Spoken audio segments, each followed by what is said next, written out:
Aussies can't afford food. Let's have a look.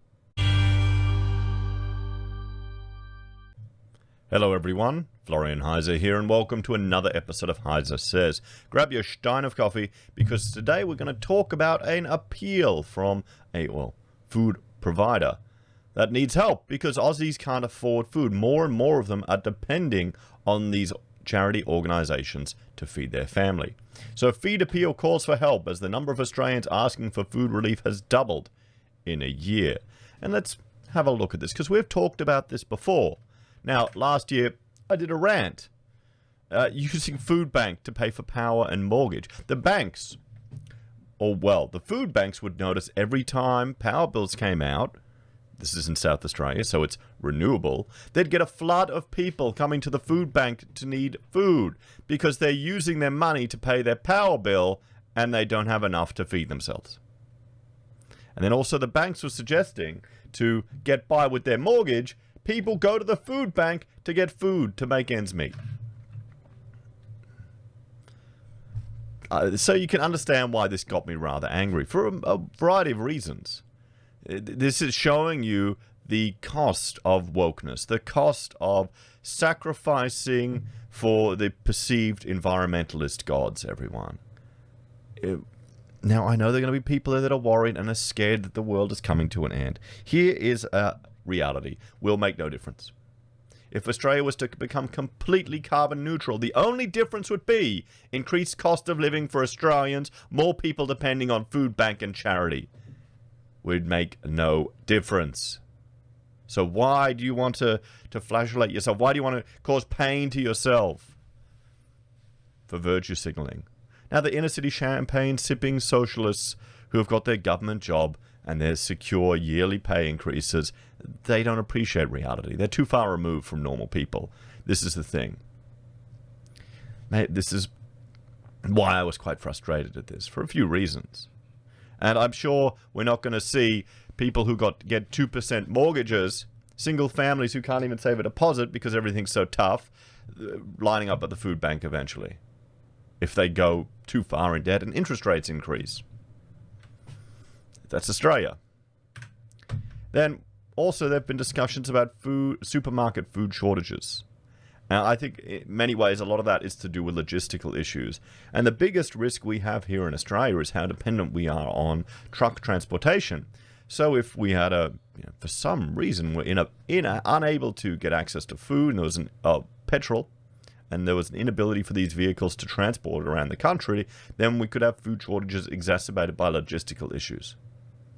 Just another thing to keep in mind. So let's have a look at this article and see how they're painting this appeal as Aussies calling for help. We'll see. Do you reckon it's the banks? Do you think it's the power companies? What do you think's driving people to this?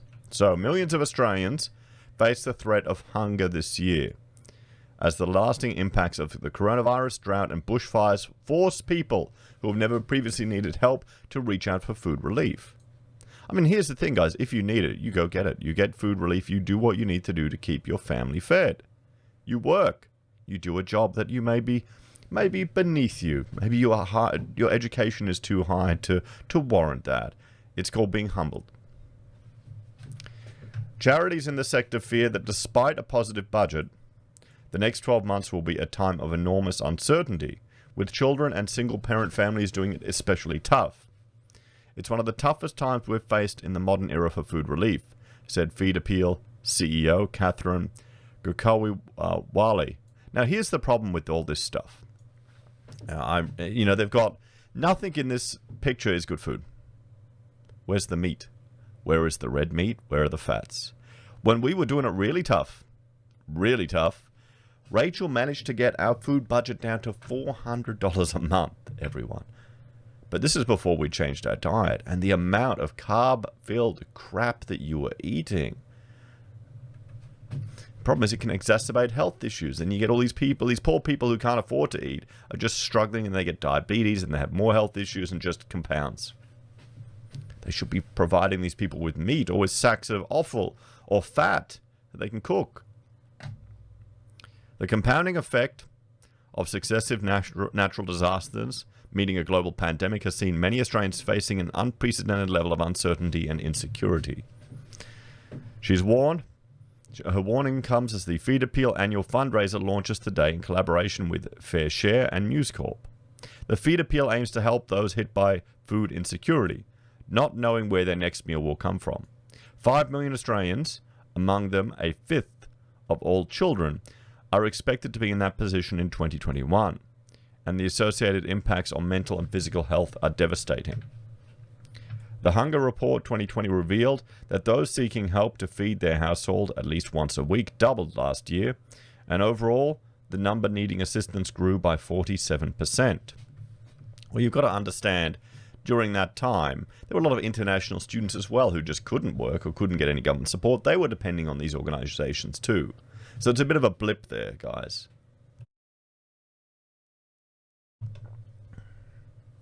Social researcher Mark McCrindle said comparisons with conditions before World War II were reflected in the research identifying young people, large families and children as needing food relief for the first time. I mean, yesterday we had no food in the house at all. None.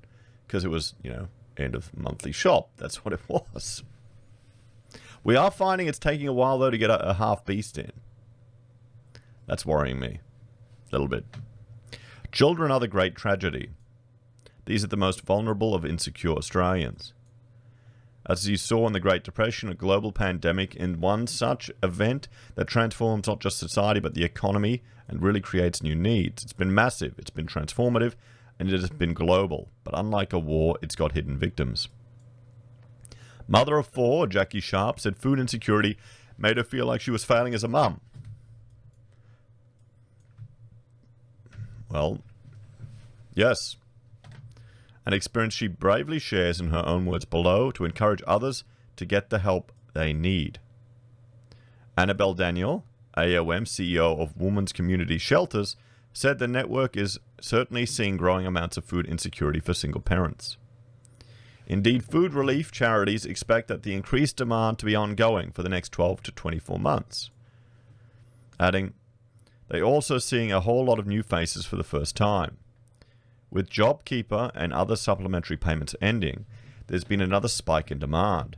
Many people are facing a moment in time when they cannot afford to put food on the table, while also paying rent, mortgages, and bills. For many, this is the first time they've experienced this. Well, see, this is the thing. All of these things are just, they're given. You should be selling stuff before you need to go to a group like this.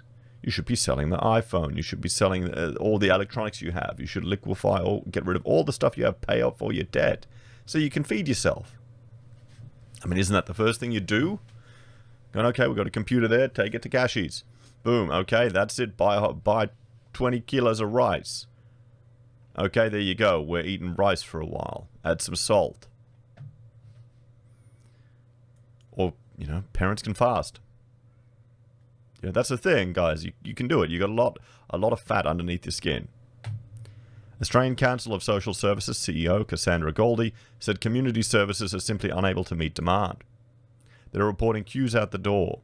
Service leaders said they were bracing for a tsunami of need, and many service providers are now telling us that these grim predictions are being borne out, Ms. Goldie said.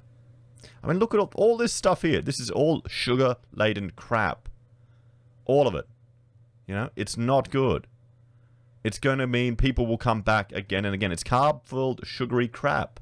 You shouldn't be feeding people like this. You should teach them how to cook cheap food using animal products that are bargain basement. Mince with animal fat and liver and a few organs in it. Put that up, bit of salt, pretty cheap, and you can eat it. And it will give you all the nutrition you need and the energy you need. This stuff is just going to lead you down the path to diabetes. I don't see any food here, And I've slipped up. My mother will come up and she'll bring sugary treats and stuff, and I'll eat like a chip, and I'll be there going, this is not food. Once you get used to eating a heavy meat-based diet, this stuff isn't food. But shame and embarrassment remain significant barriers to access, with the Hunger Report finding 1 in 3 people are too embarrassed to get help. I can understand that. I mean, it would be shameful for the first time ever in your life you've gotten to the situation where you need to depend on a charity like this, where you don't have family or friends that can help you before you go to a charity like this. I mean, would you be more embarrassed to go to friends and family, or would you be more embarrassed to go to a charity? There's a question. Surely family and friends would feed you.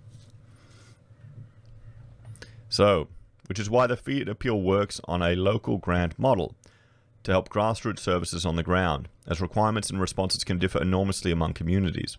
Different communities have different requirements, and the local food relief charities really know their communities. It could be things like the ethnic makeup of the community and the type of food that is required, or if they need to get hampers into the community as opposed to meals. By giving them the grants, we are then enabling them to meet the significant increased demand since the pandemic started. Well, yeah, that's the thing. Money. If you want to donate food to an organization like this, give them money. Don't give them cans, all those stupid can drives. Don't even waste your time with that. Just give them the cash. They can buy it in bulk. They can get better deals, even though it's not the best food in the world. And logistically, they can be a lot smarter with it than, you know, going to Coles, buying a can of crap and putting it in a tin. But people don't like that. You know, after co-founding Feed Appeal 13 years ago, FareShare CEO Marcus Godino said it's now the task to fill the fridges, freezers, and cold rooms the grants have made possible with free, nutritious meals for Australian communities. This year's target is 3 million meals, and ordinary Australians can help by donating. Just 50 cents provides one meal. News Corp Australia's community ambassador Penny Fowler said there has never been a more significant time to support Feed Appeal, with the demand for food relief higher than ever. Even more troubling are the findings of the Hunger Report 2020 that states that difficult conversations around food insecurities prevent 1 in 3 people from finding the help they need. We are honoured to give a voice to the people behind the statistics, raising awareness of hunger as a national issue with a community solution. For over a decade, News Corp Australia has supported the Feed Appeal, and we encourage everyone who can to support our mission to build a better, healthier Australia. So the mum tells she felt shattered. Mother of 4 Jackie Sharp is among thousands of Australians who over the past year, for the first time ever, struggled to feed their household. Today she shares her experience in the hope that it will inspire and help those who need help and those who can provide to it by donating. I hit rock bottom last year. I was separated, without a job, and with a mortgage to pay. I'd always been a worker for 37 years, but I hit that time when I needed help. I never thought this would happen to me. I felt like a failure as a mum, because after all the bills were paid, I couldn't buy food for my 4 kids, and that is the priority of being a mother. Well, you pay the food first. You don't pay the bills. Okay? You just go, nah, stuff it. You tell the power company, sorry, I need to delay payment. I have food issues first. You ring the bank and say you're in trouble. It's a element of financial literacy, you know. There were so many times when they would say, "Oh, OMG, mum, there's no food in the house." I felt shattered. Oh, well, kids say that all the time. I mean, we'll have a full pantry, full food. They go, "Oh, there's no food. Oh, I don't want that. Oh, yeah, you know, I want that. When's Umi coming?" It's children. They're young and don't understand how much food costs and how much they eat. So that's why I wasn't embarrassed to reach out for help, because it's my job to find a way to bring food into the house. I've realized that no matter who you are, whatever your background or culture you come from, these things can happen. And we all need help at times. I met lots of other women like me, and I quickly realized I'm not the only one who needs help.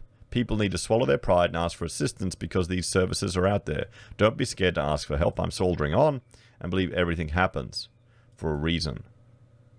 I'm doing okay now. I hope in the future I will be able to give back to help others that help me.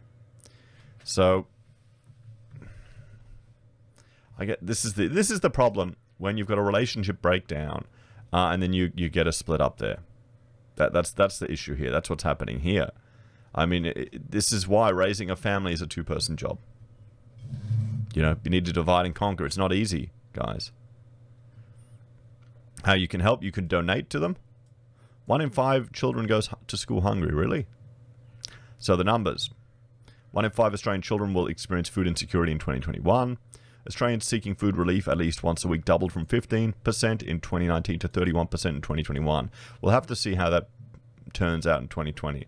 Demand for food relief rose 47% in 12 months.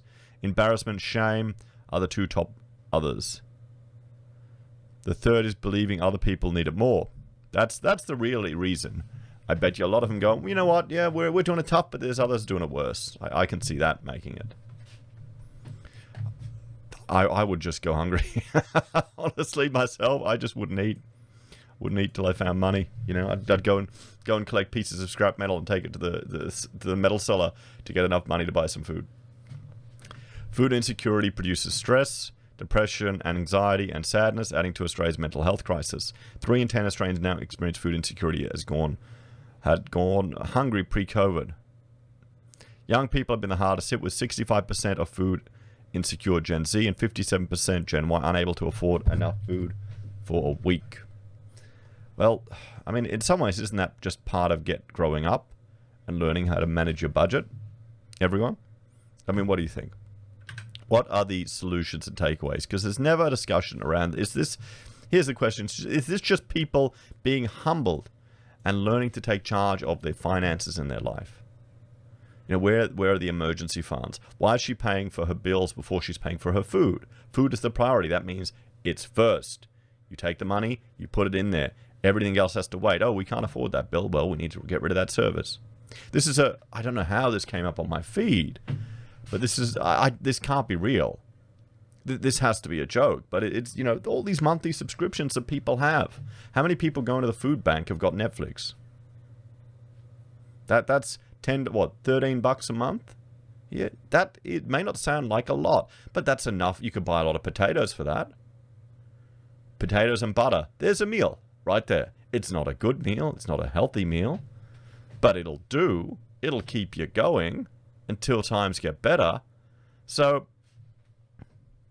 I think it comes back to financial literacy, everyone.